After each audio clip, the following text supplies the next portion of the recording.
નમસ્તે વિદ્યાર્થી મિત્રો, હું છું ભાર્ગવ લાઠિયા અને સ્વાગત છે તમારું ફરી પાછું આપણી આ એજ્યુકેશનલ એક્સપર્ટ યુટ્યુબ ચેનલ ઉપર. આજે આપણે ધોરણ 10માં વિષય વિજ્ઞાન અને ટેકનોલોજીમાં લિબર્ટી પેપર સેટ 2026માં પ્રશ્નપત્ર 4નું સોલ્યુશન છે તે આપણે જોવાના છે, જેનો ઓલરેડી પહેલો વિભાગ અને બીજો વિભાગ છે તે આવી ગયા છે, સેક્શન એ અને સેક્શન બી. બરાબર, આજે આપણે સેક્શન સી નું સોલ્યુશન જોશું. મિત્રો, ચેનલ પર નવા હોય તો પ્લીઝ ચેનલને સબસ્ક્રાઇબ કરી લો, વિડીયોને લાઈક કરો અને તમારા બીજા ધોરણ 10ના વિદ્યાર્થી મિત્રો સુધી શેર કરો. ચાલો વાત કરીએ લિબર્ટી પેપર સેટ 2026માં ક્વેશ્ચન પેપર 4માં વિભાગ સી, જેમાં પહેલું કીધું છે કે ભાઈ વ્યાખ્યાઓ આપો, નીચેના પદો સમજાવો. તો ખનિજ, કાચી ધાતુ અને ગેંગની વ્યાખ્યા આપવાની છે. ચાલો, ખનિજ કોને કહેવાય? તો કે સાહેબ, પૃથ્વીના પોપડામાંથી કુદરતી રીતે મળી આવતા તત્વ કે સંયોજનો એને ખનિજ કહેવાય. તમે જમીનમાં ખોદકામ કરો અને જમીનમાં ખોદકામ કરવાથી જે કુદરતી રીતે મળી આવ્યા છે એ તત્વો કે સંયોજનો એ બધા ખનિજો છે. કાચી ધાતુ અથવા એને બીજું કહેવાય અયસ્ક. કાચી ધાતુ શું છે? તો કે સાહેબ, જે ખનિજ જમીનમાંથી મળી છે એ ખનિજમાં કોઈ એક ધાતુ ધારી લો કે વધુ પ્રમાણમાં છે અથવા તત્વ વધુ પ્રમાણમાં છે અને એમાંથી એનું નિષ્કર્ષણ કરવું એટલે એને છૂટું પાડવું. ઉદાહરણ તરીકે સાહેબ, જમીનમાં ખોદકામ કર્યું અને ખોદકામ કરવાથી એક મોટો ખડક મળ્યો. એ મોટા ખડકમાં ધારી લો કે થોડુંક પ્લેટિનમ છે, થોડુંક સોનું છે, પણ વધારે પડતું ધારી લો કે સોડિયમ ઓક્સાઇડ છે, જાજુ બધું. બરાબર, તો આ જે આ તત્વ છે, આ સંયોજન છે, આ બધાને ખનિજ કહેવાય. પણ એ ખનિજોમાં આ એક સોડિયમ ઓક્સાઇડ વાળું વધારે છે અને એ સોડિયમ ઓક્સાઇડ વાળામાંથી સોડિયમને છૂટું પાડવું જો ફાયદાકારક હોય તો તે ખનિજ, કારણ કે સોડિયમ ઓક્સાઇડ એક તત્વ સંયોજન હતું, કુદરતી રીતે મળી આવ્યું એટલે ખનિજ છે. તો એ ખનિજને તે ધાતુની કાચી ધાતુ કહેવાય. એટલે અહીંયા સોડિયમ ઓક્સાઇડ, હવે એને કાચી ધાતુ કહેવાશે. કુદરતી રીતે મળી આવતા તત્વો સંયોજનો બધા ખનિજ, પણ એ ખનિજમાં કોઈ એક ઝાઝુ હોય, વધારે હોય અને એમાંથી એને છૂટું પાડો જો ફાયદાકારક રહેતું હોય તો જે ખનિજ મળી આવ્યું છે સાહેબ, બધું એને કાચી ધાતુ કહેવાય. કોની? તો કે એ ધાતુની. અને ગેંગ શું છે? તો કે સાહેબ, ગેંગ એટલે અશુદ્ધિ, કે જમીનમાંથી મળી આવતી જે તત્વ છે, ખનિજો છે, એમાં તત્વ એકલું ન હોય પણ એમાં વધુ પ્રમાણમાં માટી હોય, રેતી હોય અને અન્ય અનિચ્છનીય પદાર્થો અશુદ્ધિના સ્વરૂપમાં હોય. એ બધી અશુદ્ધિ એને ગેંગ તરીકે ઓળખવામાં આવે. બરાબર. બીજું છે વિઘટન પ્રક્રિયાને સંયોગીકરણની વિરુદ્ધ શું કામ કહેવાય અને એના સમીકરણ લખો. તો કે સાહેબ, વિઘટન પ્રક્રિયામાં તમે એકલ અણુ એટલે કે એક જ પ્રક્રિયક હોય અને એક જ પ્રક્રિયક એને તમે ઉર્જા આપો એટલે બે કે તેથી વધુ પદાર્થોમાં વિભાજિત થાય, પરમાણુ કહો કે પદાર્થો કે વિભાજિત થાય. જ્યારે સંયોગીકરણમાં શું થાય? તો કે બે કે તેથી વધુ પદાર્થો, પરમાણુ ભેગા થઈને એક જ અણુ બનાવે અને ઉર્જા મુક્ત કરે. અને એટલા માટે વિઘટન પ્રક્રિયાને સંયોગીકરણની વિરુદ્ધ કહેવાય. જેમ કે વિઘટન, સંયોગીકરણ પહેલા લખીએ સાહેબ. સંયોગીકરણ એટલે A + B, એમાંથી AB બન્યું. પહેલો પદાર્થ છે, બીજો પદાર્થ છે, બે ભેગો થઈને એક જ બની ગયો. જ્યારે વિઘટનમાં પદાર્થ એક જ હોય અને તૂટીને ફરી પાછા બે છૂટા પડતા હોય. જેમ કે AgCl સૂર્યપ્રકાશની હાજરીમાં 2Ag અને Cl છૂટું પડે. AgBr સૂર્યપ્રકાશની હાજરીમાં 2Ag અને Br છૂટું પડે. જ્યારે સંયોગીકરણમાં C+O2 તો CO2 ઉષ્મા અને CaO H2O તો CaOH2 ઉષ્મા. ચાલો, પછીનો છે કે સાહેબ, ભૌતિક ગુણધર્મને આધારે ધાતુ અને અધાતુ વચ્ચેનો તફાવત આપો. ભૌતિક કીધા છે તો સાહેબ સિમ્પલ, ધાતુની સપાટી ચળકાટ ધરાવે છે, અધાતુઓની સપાટી ચળકાટ ધરાવતી નથી. ધાતુઓ વિદ્યુત અને ઉષ્માના સુવાહક હોય છે, જ્યારે અધાતુઓ વિદ્યુત અને ઉષ્માના અવાહક હોય. ધાતુ ઓરડાના તાપમાને જનરલી ઘન સ્વરૂપમાં હોય, જ્યારે અધાતુ ઓરડાના તાપમાને ઘન અને વાયુ સ્વરૂપમાં જોવા મળે. ધાતુના ગલન બિંદુ અને ઉત્કલન બિંદુ ઊંચા હોય, જ્યારે અધાતુના ગલન બિંદુ અને ઉત્કલન બિંદુ તો કે ભાઈ નીચા હોય છે. ધાતુને તમે અથડાવો તો એનાથી રણકાર ઉત્પન્ન થાય, પણ અધાતુને અથડાવવાથી રણકાર ઉત્પન્ન થાય નહીં. ધાતુઓને ટીપી શકાય, ખેંચી શકાય, એટલે ટીપાવપણા અને તણાવપણાનો ગુણ ધાતુ ધરાવે. અધાતુઓને ટીપી કે તાણીને તાર બનાવી શકાતા નથી. ધાતુઓ સખત અને મજબૂત છે, જ્યારે અધાતુઓ નરમ અને બરડ છે. ચલો, અલિંગી પ્રજનનના કોઈ પણ બે પ્રકારોની સમજ આપવાની કીધી છે. તો કે સાહેબ પહેલું છે પુનઃસર્જન, કે એને કહેવાય કે પૂર્ણ સ્વરૂપે વિભેદિત સજીવો, જેનું શરીર આની જેમ કે આ એક પ્લેનેરિયા છે, એના 3 ટુકડા કરી નાખ્યા, આખે આખું શરીરનું વિભાજન થઈ ગયું. આવા સજીવોના શરીરના ભાગમાંથી નવો સજીવ બનવાની ક્રિયા એને પુનઃસર્જન કહેવાય. જેવો કોઈ કારણોસર પિતૃઓનું શરીર તૂટીને કેટલાક ટુકડાઓ થઈ જાય તો દરેક ટુકડો વૃદ્ધિ પામી અને નવો સજીવ બને. જોઈ લો, અહીંયા માથું છે તો સાહેબ વૃદ્ધિ પામીને આખું નવું પ્લેનેરિયા બન્યું.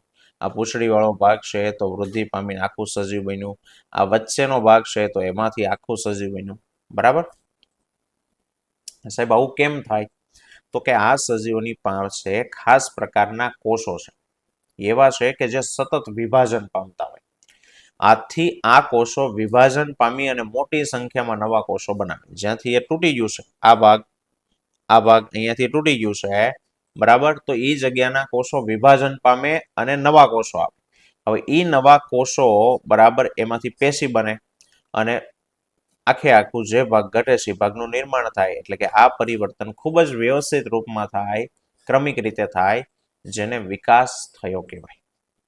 ઉદાહરણ તરીકે હાઇડ્રા છે, પ્લેનેરિયા છે, તારા માછલી છે, આવા સરળ પ્રાણીઓ જો ટુકડામાં વિભાજિત થઈ જાય તો પછી પ્રત્યેક ટુકડો નવો સજીવ બને. સજીવ કેવા છે નહીં, અત્યારે ટુકડો થઈ ગયો એ સજીવ નથી, પણ ટુકડામાંથી બનશે. અને આમ આ પ્રાણીઓ પુનર્જનન છે તે દર્શાવે છે. ચાલો, પ્લેનેરિયાની અંદર થતું પુનર્જનન એટલે કે આવડું આ, અને અન્ય સજીવોમાં થતા પ્રજનન બંને સમાન નથી, કારણ કે મોટા ભાગના સજીવો તેમના શરીરના ભાગને કાપીને કે તોડીને નવો સજીવ ઉત્પન્ન કરી શકતા નથી. કોઈ પણ બે કીધી છે તો બીજું અવખંડન, કે સાહેબ સરળ રચનાવાળા બહુકોષી સજીવોમાં પ્રજનનની સરળ રીત એ અવખંડન છે. ધારો કે સ્પાયરોગેરા આખું એક લીલનું તંતુ છે, બરાબર, ધારી લો કે કોઈ રીતે ટુકડામાં તૂટી જાય, અહીંયા ટુકડો થઈ ગયો, અહીંયા ટુકડો, તો એ દરેકે દરેક ટુકડો એને ખંડ કહેવાય. અને ખંડ જ વૃદ્ધિ પામીને નવો સજીવ છે તે બને. ટુકડો જ સજીવ છે. આમાંય સાહેબ ટુકડા થયા, પણ આ ટુકડો સજીવ નથી. ટુકડામાંથી સજીવ નવો બનશે. આ માથું કપાઈ ગયું હતું, એકલું માથું સજીવ નથી, એને સજીવ બનવા માટે નીચેનું ધડ, પૂંછડી આવી જોઈએ. જ્યારે અહીંયા ટુકડો થઈ ગયો, એ ટુકડો જ પોતે સજીવ છે, પણ બાળ સજીવ છે. ધીમે ધીમે વૃદ્ધિ થઈને પુખ્ત જેવો થઈ જશે. ચલો, 42મું છે માનવમાં ગર્ભ નિરોધનની વિવિધ રીતો સમજાવો અને કોઈ પણ બે રીત વિશે જણાવો. તો કે જાતીય સમાગમ દરમિયાન હંમેશા ગર્ભધારણની સંભાવના રહે. તો આ ગર્ભાવસ્થાને અટકાવવા માટેની અનેક રીત શોધાઈ છે, જેની મદદથી વસ્તીને નિયંત્રણમાં રાખી શકાય. જેમ કે પહેલી છે યાંત્રિક અવરોધ, બીજી છે રાસાયણિક અવરોધ અને ત્રીજું છે શસ્ત્રક્રિયા. હવે એમાંથી ગમે બે સમજાવવાની છે. તો કે યાંત્રિક અવરોધ એટલે શું? તો કે સાહેબ શુક્રકોષો જો અંડકોષોની સાથે જોડાય તો ફલન થાય, તો એનાથી ગર્ભ બને અને બાળકનો જન્મ થાય. પણ આપણે ગર્ભાવસ્થાને અટકાવવાની છે તો સાહેબ શુક્રકોષો અંડકોષો સુધી જવાનો જ હોય. તો આ પદ્ધતિમાં સાહેબ શુક્રકોષો અને અંડકોષના માર્ગમાં જો કોઈ અવરોધ રાખી દેવામાં આવે, જેમ કે પુરુષની અંદર શિશ્ન ઉપર નિરોધ અને સ્ત્રીઓમાં યોનિ માર્ગનો પડદો જો પહેરવામાં આવે તો શુક્રકોષોને અંડકોષો સુધી પહોંચતા અટકાવી શકાય. અને અન્ય ગર્ભ અવરોધન સાધન તરીકે કા કોપરટીનો ઉપયોગ થાય અથવા તો આંકડી છે એ સ્ત્રીના ગર્ભાશયમાં મૂકવામાં આવે, જેથી ગર્ભનું સ્થાપન થતું નથી. બીજી રાસાયણિક રીત, તો કે સાહેબ આ પદ્ધતિમાં સ્ત્રીઓ દ્વારા ગર્ભ નિરોધક ગોળીઓનો ઉપયોગ કરવામાં આવે, દવાઓ લેવામાં આવે, અને આ દવાની અસરથી સ્ત્રીના શરીરમાં ઉત્પન્ન થતા જે અંતઃસ્ત્રાવ છે ને એનું સંતુલન બગડે, જેથી અંડકોષ મુક્ત થતા નથી અને તેનું ફલન થઈ શકે નહીં. પણ આ ગોળી અંતઃસ્ત્રાવના સંતુલનમાં ફેરફાર કરતી હોવાથી તેની વિપરીત ખરાબ અસર શરીર ઉપર થાય. એટલે જરૂર ન હોય તો આવી ગોળીઓ છે તે લેવી નહીં. સ્ત્રીઓમાં બે પ્રકારની ગોળી હોય, ડાયરેક્ટ મોં દ્વારા લેવામાં આવતી ગોળી અને બીજું યોનિ માર્ગની ગોળીઓ જે સીધી યોનિ માર્ગમાં મૂકી દેવામાં આવે. ચાલો પછી છે ત્રીજી શસ્ત્રક્રિયા કે સાહેબ એમાં ઓપરેશન, શસ્ત્ર એટલે ઓપરેશન, કે પુરુષની શુક્રવાહિનીને કાપીને બાંધી દેવામાં આવે.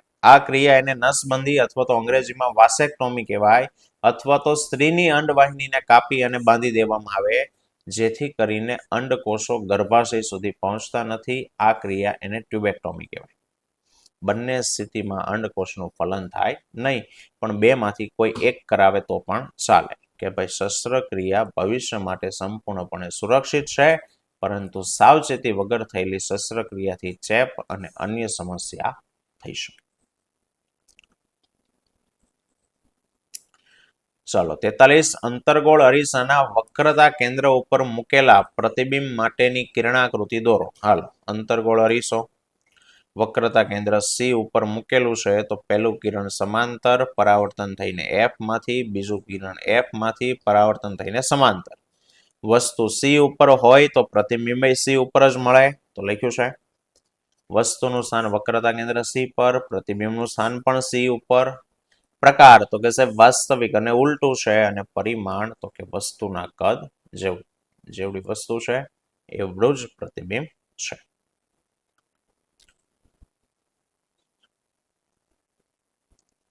ચાલો એના પછી છે લેન્સનો પાવર સમજાવો. તો કે સાહેબ પ્રકાશના કિરણોનું અભિસરણ કે અપસરણ કરવાની લેન્સની જે ક્ષમતા છે એનો આધાર તેની કેન્દ્ર લંબાઈ ઉપર છે.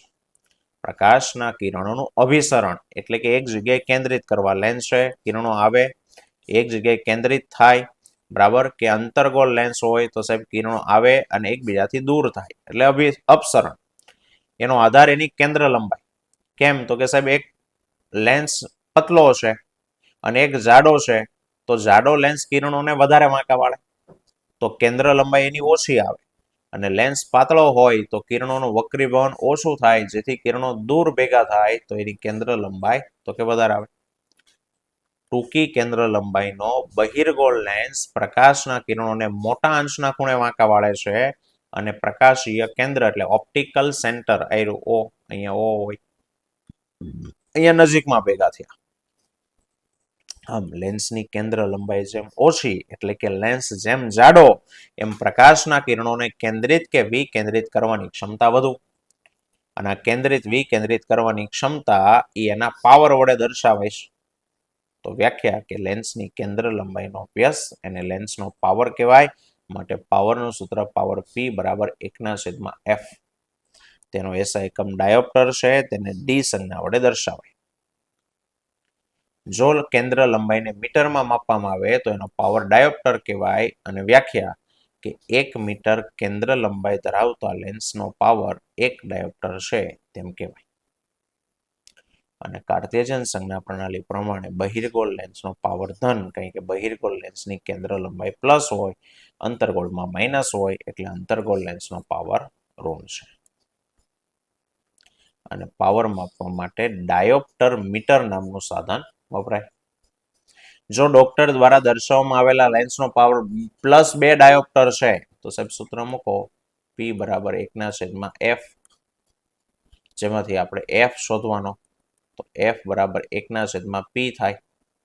1/2 એટલે 0.5 મીટર કેન્દ્ર લંબાઈનો બહિર્ગોળ લેન્સ વાપરવો પડે.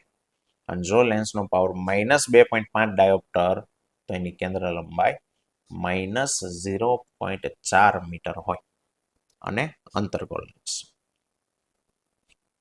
બરાબર. ચાલો અને લાસ્ટમાં છે શ્રેણી જોડાણના સમતુલ્ય અવરોધનું સૂત્ર તારવાનું છે. તો અહીંયા આકૃતિ કે સાહેબ શ્રેણી કોને કહેવાય, તો કે આવી રીતના એક લાઈનમાં જોડ્યો ને શ્રેણી કહેવાય. એકના બીજા છેડા સાથે બીજા અવરોધનો પહેલો છેડો, બીજા અવરોધના બીજા છેડે ત્રીજા અવરોધનો પહેલો છેડો. પણ વ્યાખ્યા અહીંયા કંઈક અલગ આપી છે કે બે કે તેથી વધુ અવરોધોને એકબીજા સાથે એવી રીતે જોડો કે જેથી દરેક અવરોધમાંથી પસાર થતો પ્રવાહ સરખો હોય, પ્રવાહ એક જ સરખો પસાર થાય આવું હોય ને એટલે, અને પ્રવાહને વહેવા માટે ફક્ત એક જ માર્ગ ઉપલબ્ધ હોય તો આવા જોડાણ એને શ્રેણી જોડાણ કહેવાય. અહીં આકૃતિમાં 3 અવરોધો R1, R2 અને R3 અને 20 વોલ્ટની બેટરી સાથે શ્રેણીમાં જોડેલા છે. ચાલો અહીં ત્રણેય અવરોધોમાંથી પસાર થતો જે પ્રવાહ છે એ પ્રવાહ I જેટલો સરખો છે. ત્રણેયમાંથી I જેટલો પ્રવાહ પસાર થાય. પરંતુ બેટરીનો જે કુલ વોલ્ટેજ છે એ અવરોધ ઉપર તેના મૂલ્યને આધારે વહેંચાય છે. યાદ રાખજો, શ્રેણીમાં પ્રવાહ બધામાંથી સરખો. ધારી લીધો કે I છે, પણ બેટરીનો વોલ્ટેજ જે V છે બધા ઉપર સરખો નથી, વહેંચાઈ જાય. જેમ કે પહેલા અવરોધનો વોલ્ટેજ V1, બીજાનો V2, ત્રીજાનો V3. અને ત્રણેયનું ટોટલ કોના જેટલું થાય? તો કે સાહેબ બેટરીના કુલ વોલ્ટેજ જેટલું. તો ધારો કે 3 અવરોધો R1, R2 અને R3 ના બે છેડાના વોલ્ટેજ અનુક્રમે V1, V2 અને V3 છે, જે કુલ વોલ્ટેજ V જેટલા થાય. એના ઉપરથી સમીકરણ બન્યું V બરાબર V1 plus V2 plus V3, સમીકરણ નંબર 1. હવે આ સમીકરણમાં સાહેબ વોલ્ટેજ છે, આપણે સૂત્ર તારવવાનું છે અવરોધનું. તો એક કામ કરીએ સાહેબ, V બરાબર IR સૂત્ર થાય. તો બધા માટે ઓહમનો નિયમ વાપરીએ કે સાહેબ R1 ના બે છેડા વચ્ચેનો વોલ્ટેજ V1 શું થાય? તો IR. પણ બધામાંથી પસાર થતો પ્રવાહ સરખો એટલે I એમનો એમ રહેશે, ને પહેલાનો વોલ્ટેજ એટલે પહેલાનો અવરોધ R1. તો V1 બરાબર IR1, બીજાનો વોલ્ટેજ V2 બરાબર IR2, ત્રીજા માટે V3 બરાબર IR3. આ ત્રણેયને ભેગું સમીકરણ નંબર 2 આપ્યું છે. હવે એક કામ કરીએ સાહેબ, V1, V2, V3 તો મળી ગયા, આ V બાકી છે. V એટલે કુલ વોલ્ટેજ છે. જો કુલ વોલ્ટેજ છે, કુલ પ્રવાહ છે, તો તમારે આ ત્રણેયનો કુલ અવરોધ શોધવો પડે. તો એક કામ કરીએ સાહેબ, આ ત્રણ અવરોધોને કાઢીને એક જ અવરોધ પરિપથમાં જોડીએ, R. એવો હોવો જોઈએ કે સાહેબ પ્રવાહ I જેટલો જ પસાર થાય. પહેલા I હતો તો પ્રવાહ I રહેવો જોઈએ. તમે નથી વોલ્ટેજ બદલતા, નથી પ્રવાહ બદલતા, તો આ ત્રણેયના કુલ અવરોધ જેટલો એ અવરોધ લેવો પડે. બરાબર? તો લખ્યું છે કે 3 અવરોધો R1, R2, R3 ના બદલે એક અવરોધ RS એવો મૂકો. ના સંજ્ઞા S આપી, શ્રેણી, સિરીઝ, કે જેથી પરિપથમાંથી પસાર થતો પ્રવાહ I જેટલો જ રહે. તો જે RS નવો મૂક્યો એને આ ત્રણેયનો કુલ કહેવાય.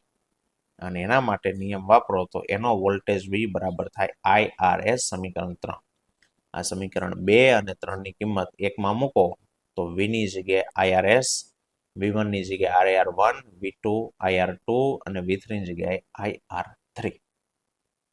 આ બાજુથી I કોમન કાઢો તો IRS બરાબર I, R1 plus R2 plus R3, I cancel, તો RS બરાબર R1 plus R2 plus R3, સમીકરણ નંબર 4, જેને શ્રેણી જોડાણના સમતુલ્ય અવરોધનું સૂત્ર કહેવાય. ચલો, અને પરાવર્તિત ક્રિયા લાસ્ટ લગભગ આ છે. અને અનૈચ્છિક ક્રિયા અને પરાવર્તી એકબીજાથી કેવી રીતના ભિન્ન છે? તો પરાવર્તી મગજના ઐચ્છિક કેન્દ્રોની જાણ બહાર. આપણું મગજ અમુક ક્રિયા આપણા કંટ્રોલમાં હોય ને ઐચ્છિક ક્રિયા કહેવાય. તો એ ક્રિયાને કંટ્રોલ રાખે ને એને ખબર વગર બહારથી કંઈક ઉત્તેજના આપણને અનુભવાય તો એ ઉત્તેજનાની સામે દર્શાવવામાં આવતો અનૈચ્છિક એટલે કે આપણી ઈચ્છા વગર અને ઝડપી પ્રતિચાર એને પરાવર્તિત ક્રિયા કહેવાય. તમને કંઈક ગરમ વસ્તુનો હાથ અડ્યો તો કાંઈ પણ વિચાર કર્યા વગર ઝડપથી હાથ લઈ લીધો, બસ એ હાથ લીધો, એ રિએક્ટ કર્યું, એ રિએક્ટ એને જ પરાવર્તિત ક્રિયા કહેવાય. પણ એ રિએક્શન કેવું છે? તો કે સાહેબ મગજને ખબર વગર થાય છે, ઝડપી છે અને ઓટોમેટિક થઈ જાય છે. અથવા તો બીજી વ્યાખ્યા છે કે ભાઈ ઉત્તેજનાની સામે સ્નાયુ કે ગ્રંથિ દ્વારા અભાનપણે અને સ્વયંસ્ફુરિતપણે અપાતો અનૈચ્છિક પ્રતિચાર એને પરાવર્તિત ક્રિયા કહેવાય. જે ઉત્તેજના અનુભવાય એની સામે આપણા સ્નાયુઓ કે ગ્રંથિઓ દ્વારા અભાનપણે, ભાન વગર, ભાન ક્યારે હોય? મગજ ઠેકાણે હોય તો ભાન હોય, એટલે મગજને આમાં ખબર હોતી નથી. અને સ્વયંસ્ફુરિતપણે એટલે કે ઓટોમેટિક અપાતો અનૈચ્છિક પ્રતિચાર એને પરાવર્તિત ક્રિયા કહેવાય. ઉદાહરણ તરીકે ઉધરસ, બગાસું કે છીંક ખાવી, ઉરોદર પટલનું હલનચલન, અજાણતા પિન વાગવાથી હાથ લઈ લેવો, ગરમ વસ્તુને અડકતા હાથ લઈ લેવો, કાંટો વાગતા પગ ઊંચકી લેવો, આંખો પટપટાવવી, તીવ્ર પ્રકાશમાં આંખની કીકી નાની થવી, ખોરાકને જોઈને પાણી આવવું, આ બધા પરાવર્તિત ક્રિયા કહેવાય. આપણે એક વ્યાખ્યા લખવાની ને 3000 ઉદાહરણ આપવાના. ચલો, અને તફાવત અનૈચ્છિક ક્રિયા અને પરાવર્તિત ક્રિયામાં શું તફાવત છે? તો સાહેબ અનૈચ્છિક ક્રિયા પશ્વ મગજના લંબ મજ્જા દ્વારા કંટ્રોલ થાય. જ્યારે પરાવર્તી ક્રિયા કરોડરજ્જુ દ્વારા કંટ્રોલ થાય. અનૈચ્છિક ક્રિયાની જાણ મગજને હોય છે, જ્યારે પરાવર્તી ક્રિયાની જાણ મગજને ત્યારે હોતી નથી. અનૈચ્છિક ક્રિયા ચોક્કસ દરે શરીરમાં ચાલતી જ હોય, જ્યારે પરાવર્તી ક્રિયા અત્યંત ઝડપી છે અને આકસ્મિક સ્થિતિમાં જ થાય. આ તો નોર્મલી ચાલ્યા જ રાખે, હૃદયના ધબકવા, શ્વાસોશ્વાસ એ તો ચાલુ જ છે. પણ હાથ અડકતા પાછો ખેંચી લેવો ગરમ વસ્તુને, એ કઈ રોજ ન થતું હોય. એ જ્યારે થાય ત્યારે એના રિએક્શન સ્વરૂપમાં આપણે હાથ ખેંચી લઈએ. બરાબર? તો આ તો વિભાગ સી નું સોલ્યુશન મિત્રો. આવતા વિડીયોમાં ફરી પાછા મળીશું. ત્યાં સુધી જય હિન્દ, જય ભારત.